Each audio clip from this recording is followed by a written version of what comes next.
My parents walked into my grandfather's will reading looking happier than they had in years. They sat in the front row, smiling confidently while whispering about what they planned to do with their inheritance. My father had already talked about selling Grandpa's company. My mother was discussing a beach house she wanted to buy. They acted as if the money already belonged to them. Then the lawyer opened the will and read one sentence that changed everything. To my son and daughter-in-law, I leave nothing. The room exploded. But that was not the shocking part. The lawyer then looked directly at me and said something that made everyone freeze. Your grandfather instructed me to read the next document only if they reacted exactly like this. At that moment, my parents had no idea Grandpa had spent years preparing for their greed. And what happened next exposed a family secret that would destroy everything they thought they were about to inherit. My name is Hannah Brooks, and the person who raised me more than anyone else was my grandfather, Arthur Brooks. When people think about wealthy business owners,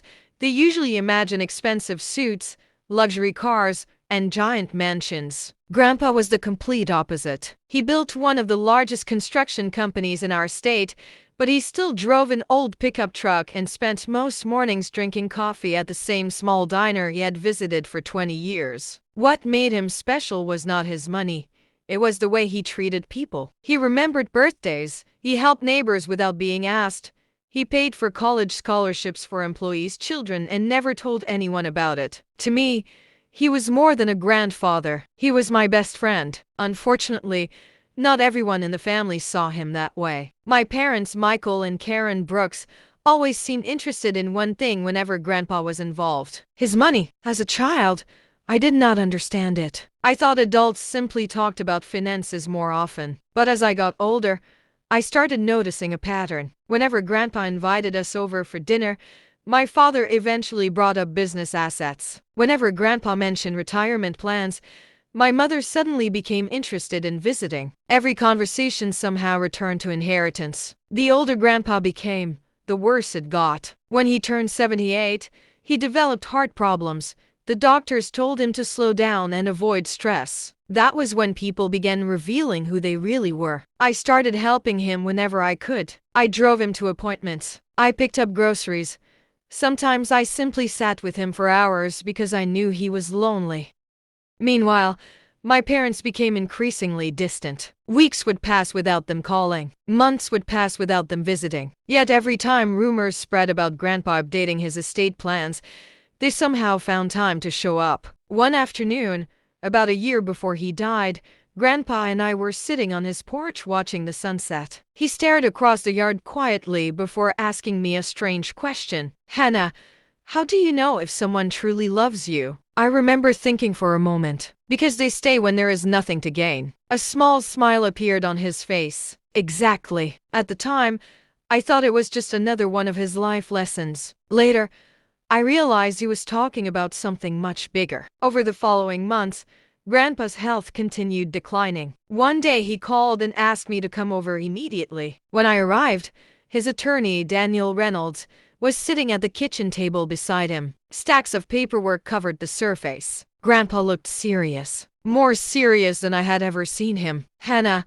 there are some things I need to put in order. I immediately tried changing the subject because I hated talking about the possibility of losing him. But he shook his head. No, this is important. He explained that he had spent months reviewing his estate and making final decisions. Then he handed me a small sealed envelope. Do not open this until after the will reading. Promise me. I promised. 3 months later, Grandpa passed away peacefully in his sleep. The funeral was packed. Hundreds of people attended. Former employees, community leaders, neighbors, and friends all came to pay their respects. The line stretched outside the church. Listening to everyone describe how Grandpa had changed their lives made me realize just how many people loved him. But during the reception afterward, I overheard my parents discussing something that made my stomach turn. They were talking about inheritance, not memories, not grief, not loss. Money. That was when I realized exactly what they were expecting. 3 weeks later,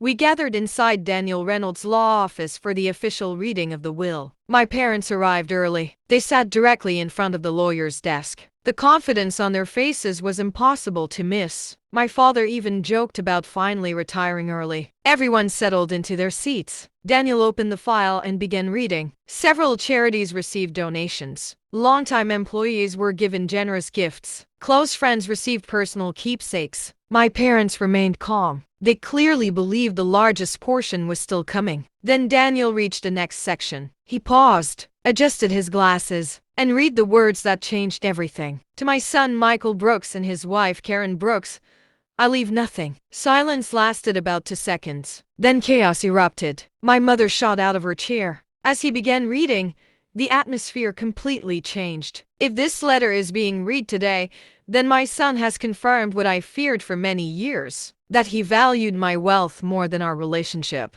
My father's face instantly lost color. Daniel continued, "For the past 5 years, I quietly kept records of every visit, every phone call, and every act of support from my family." The room became silent again. Daniel then revealed several folders. Inside were records documenting everything: hospital visits, phone logs, holiday attendance, caregiving schedules. The evidence showed exactly who had been there for Grandpa and who had not. My parents sat frozen. For years they had believed nobody noticed their absence. Now they were discovering that Grandpa had noticed everything. Then came the biggest revelation. The majority of Grandpa's estate had been placed into a trust. Not for my parents, not for distant relatives. For me. The trust included the company, investment accounts, properties, and charitable foundations. But there was one condition. I was required to continue supporting the scholarship programs Grandpa had created and preserve the company values he believed in. Daniel then read Grandpa's final message. "Hannah never cared about what I owned. She cared about who I was. She showed up when nobody was watching. She gave her time when there was nothing to gain. That is why I trust her with my legacy." By then,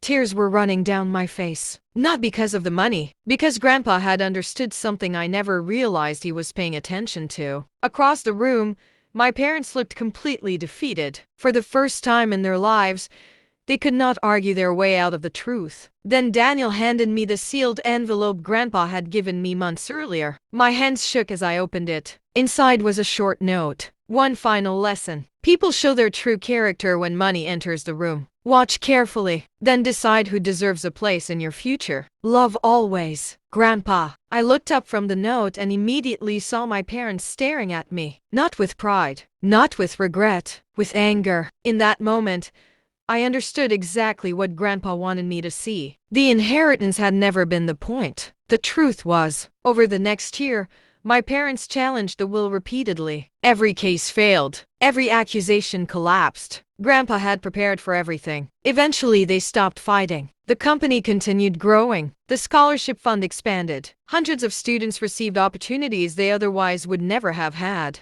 And every time I signed a scholarship check or approved a community project, I remembered Grandpa's final lesson. Money does not reveal who people are. It reveals who they have always been. The day my grandfather's will was read, everyone thought they were witnessing a battle over an inheritance.